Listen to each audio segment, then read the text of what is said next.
when our first grandson, Will, was young enough to make no mistakes, but old enough to speak, he was riding in our car in Michigan with my wife, seated here, our grandchildren, and Will called Grandma Gigi.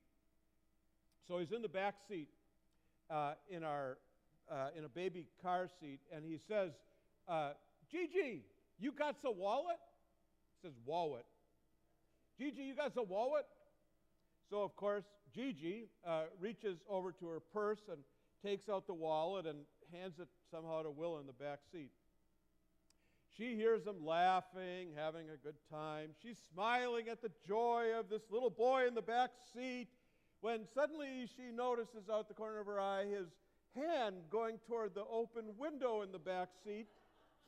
And she sees a piece of paper being released that looks suspiciously like cold, hard cash going out into the streets of Grand Rapids, Michigan.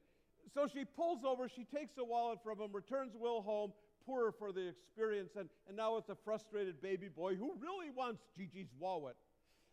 So that night she's telling me about this by phone in her report of the day's activities, and she's laughing. And I, meanwhile, am wondering, well, I think she may have taken this grandma's love thing a little too far. So I say, well, that's wonderful, but how much did he throw away? Oh, I don't know, but he was so cute. And now there are people in Michigan, just thinking it's their lucky day. Well, that's what this story is about. That's the story that Jesus is telling his disciples. All right, now if you've been here the last few weeks. If not, I'll catch you up real quick. Jesus is sitting at a dinner table. He's having dinner with tax collectors and sinners. And standing at the door are the Pharisees, who are muttering about all the things Jesus is doing that you're not supposed to do if you're a good religious man. And so there they are, and Jesus is saying, I welcome everybody, and the Pharisees are saying that's not what the rules say. And so that's what's going on. So right after he tells them the story about finding lost things and how wonderful it is to welcome the lost sheep and coins and so forth into the fold, he goes on with this story. All right, now just to sort of put it in today's world, the manager is like the guy who runs the local business, right? And the owner is for some reason an absentee owner. He's not like right on site. He's sort of, maybe he's a guy that he's in Detroit and they got a factory here in Sheboygan. And this manager of the company, word gets back to the owner in Detroit, that factory we got in Sheboygan, there's somebody skimming money. They don't know really for sure who. It doesn't actually say he did anything wrong, but he's getting the hook for this.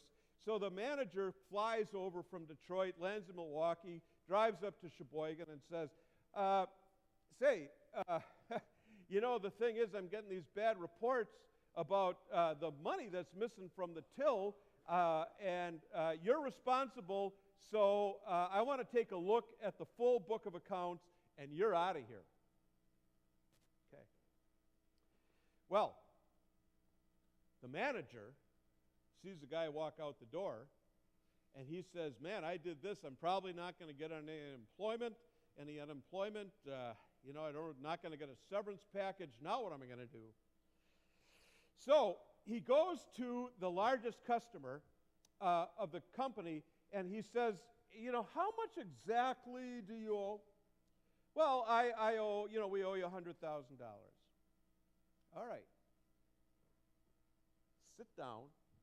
Now quickly, cross out that $100,000, make it $50,000. I'll sign it, you sign it, we'll put it in the books, we'll run it through. Whew, how about that? Yeah, sure, fine. Because, the customer has no idea this guy's no longer got any authority. Then he goes to the second biggest customer. He says, how much do you owe? I owe $100,000. Oh, well, let's see. I'm not going to make it 50% because, then they'll see it's all 50% reductions. That'll tip them off for sure. Tell you what, make it $80,000. Oh, okay, no problem. So, this is what he's doing, right? Because he's figuring, I need people who are going to maybe want to hire me after I lose my job, and these guys will think really good things about me, and so they'll take care of me afterwards. So he, of course, his job comes to an end, and the boss shows up. And when the boss shows up, he finds out that the man has done this. And so what does he say? What does he say? The master commended the dishonest manager because he had acted shrewdly. Jesus, what are you telling this story for? You have the master, the owner, the guy in Detroit, commending the dishonest manager, the guy running the factory in Sheboygan, because he had acted shrewdly? What kind of story is this? And so the Pharisees, of course, hear this, and they think, well, this can't be right, right? What did we just hear? This is kind of like, they think they've really caught Jesus, and so Jesus is finished with the story, and then he's going to give it a little explanation, right? The people of this world are more shrewd in dealing with their own kind than are the people of the light. And they say, got him. This is like when one of the presidential candidates says yet another stupid or dumb thing, and the news media latches onto this, and they can't wait to be the first one who gets into social media and on TV and say, you won't believe what she said, you won't believe what he said this time. And they got him. We got Jesus. We got Jesus now. He's saying that the children of light ought to be like the people of the world. Look, we got a lot of witnesses. They're stumbling over each other for this. So Jesus has said this, right? Well, how can this be? How can it be that Jesus would tell a story where the manager says, he comes in, he's just fired the guy, he's now giving away all this money, and the owner says to the manager, you are one clever dude. You're a rascal, but you're a clever rascal. And then Jesus says, that's how you ought to be. Children of the light, those would be the disciples. Those are the people gathered around the table. He's saying, okay, you see, that's what I mean. That's how you ought to be. All right, now, when Jesus has said that, we have to decide, what are we going to do with this, right? I mean, we have to start thinking about either, maybe the Pharisees are right. Maybe Jesus needs a vacation. Or we have to come up with some clever explanation, which over the centuries, countless commentators have come up with ways to say, well, of course, the shrewd manager really wasn't dishonest. It says he's dishonest, but he wasn't really dishonest. And so they come up with these long, lengthy explanations. I'm not going to give you any of those because I don't agree with it. I think Jesus meant what he said. So you can think about that the Pharisees are right, or we can come up with some clever explanation. You could start thinking right now about Rodgers picking apart the Vikings defense tonight if you've just, lost interest in this story. But let me try to keep your interest, because maybe Jesus did mean what he said. So let's take a look at the words. Okay, I know this might sound a little academic, but it's really important when you read the Bible to actually know what it says. So, the master commends the dishonest manager because he had acted what? What's the word? Shrewdly. Exactly, all right? He's commended because he acted shrewdly. And what does Jesus say? For the people of this word are more shrewd. Shrewd. So I'm thinking about this. Monday night we had consistory, and I'm reading this, and I have no idea what I'm going to preach about on Sunday, and I say to the collective elders and deacons, tell me what this means, please. And they all said, no, it's your job. You figure it out. But we know this. We know that it doesn't mean like dishonest. Jesus isn't saying, oh, well, it's a good thing to be dishonest. It can't mean that. So it's got to mean, so I'm thinking Monday, Tuesday, Wednesday, Thursday. Finally, it hits me. Well, what in the world does shrewd mean? we think shrewd is a bad thing, right? But what if shrewd is a good thing? And so the word, Jesus, of course, did not speak English. Hope that's not news to any of you. And the word that he really used is a good thing. So is shrewdness a good thing or a bad thing? That's the question we really have to answer. So I want you to help me answer this. All right, define shrewd. That's what I'm doing. Okay, shrewd, having or showing sharp powers of judgment. She was shrewd enough to guess the move behind the gesture. All right, shrewd, sharp, powers, judgment, astute. Now, there's also an old meaning where it's mischievous or malicious, and maybe that's the way people for years have read this story, as if the shrewd guy, that it was bad to be shrewd. But what happened is that when the word comes together, that it starts with shrew. That's what it comes from, right? Like a bad thing. It's a curse word, a curse. But then look at the last sentence. The word developed a sense of cunning, gradually gained a favorable connotation, which we have lost. So, how does Jesus view the manager's shrewd behavior? That's the question.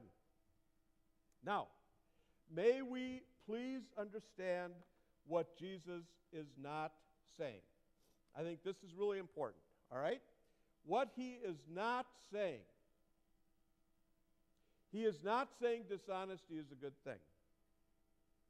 You can't, go to court, steal something from your boss, and then go to court and say, well, judge, my minister says that Jesus says dishonest people are the people we should be like. I'm not going to come to your defense on that one, right? That's not what he's saying, all right? Second, Jesus is not saying, you can take your savings account and go on a shopping spree. Sorry, you shoppers out there. I can hear it now. Well, dear, where did all those packages come from? Well, dear, if you had been in church on Sunday, you would have heard Pastor Bill say that we can throw our money out the window. No, I am not saying that. Jesus is not saying that you have to give your money to church to get eternal life. That's not what Jesus is saying at all. I know you can turn on the radio and TV and hear a lot of pitches like that. If you give money, you get to go to heaven. That is totally contrary to everything the Bible says. So it's not about that. I'm not saying here, send me $35 every month for a year and you get a ticket to heaven. That's not the way it works. Not what Jesus is saying. Money has nothing to do with your salvation. Anyone tells you that money is how you get good things in life, you give money to me, you'll get good things from God. Not how it works, all right? That's heresy. Okay. But what is Jesus saying? What Jesus is saying in this story, I tell you, use your worldly wealth to gain friends for yourselves, so that when it is gone, you will be welcomed into eternal dwellings. It's saying, JJ, you got to wallet to God. That's what we're saying. God, what have you got that I can use to win over friends shrewdly? Planning for my future. Don't hold on to your money so tight because you think it's going to give you security for tomorrow. Be shrewd in your planning. Yes, of course you can use your money to buy insurance, to fund your 401k. You can do all that stuff. That's a good thing to do. But one day, either that money or you will be gone. Right? That much we know too. So just like this man who finds out he's losing his job, he has no severance package, no unemployment insurance, he goes out to make plans for his future, that he'll have a way to be taken care of in the future. Jesus says that's shrewd, that's wise thinking. So just like that manager, you who are planning your future, you should be shrewd about it. Don't hold on to that worldly wealth you've got and think that this is somehow going to, give you eternal joy, because it won't. Go out and give it to your friends. Throw it out the window, if you will, Give it to Love Inc. and let them spread it around, because when you give to those people, you're giving to me, and you'll be welcomed into the eternal dwellings as you have given this money. It's prudent planning. It's shrewd investing. So go out and use what God has given you to make some new friends. Invite them to the table. But more than that, make friends with Jesus. If you haven't yet made a friend with Jesus, he invites you to do that. He invites you to accept his invitation to be his friend, to join him at the table. You know, one person says it this way: only as we are freed by our holy squandering. I love that phrase. Only as we are freed by our holy squandering are we made able to live the pilgrim life. I think that's true. When we can let go, but do it in a shrewd way, then we are able to say, I'm on the pilgrim path home, and God is going to make it there. He's already prepared a place for me that can be built not with human hands, but only with the hands of God. So yes, our resources are important, but our resources, and this comes from the Geneva Bible, which is the Bible the pilgrims used when they came over. Here's what they wrote. This is the commentary of people who came across the ocean with nothing. Resources ought not to be counted and hoarded, but planted for a harvest of generosity that serves others and meets their needs. You see, that's what Jesus is saying. Jesus is saying, not that this man should be commended because he's dishonest, but because he planned for the future. I don't know how many hours you're going to spend between now and the end of the year planning for your retirement, planning for your retirement home, planning for next year's vacation, or even this year's vacation. The challenge of Jesus Christ today to you is, will you spend as much time planning for your eternal salvation? Will you spend as much time planning your 401k, spend just as much time planning your investment in the kingdom? Have an attitude toward money, toward planning for the future, that is like a child with a wallet. This is fun. Think of the people who will wonder why they are finding these surprise blessings from God's hand, through your hand, to the world. God, you got a wallet?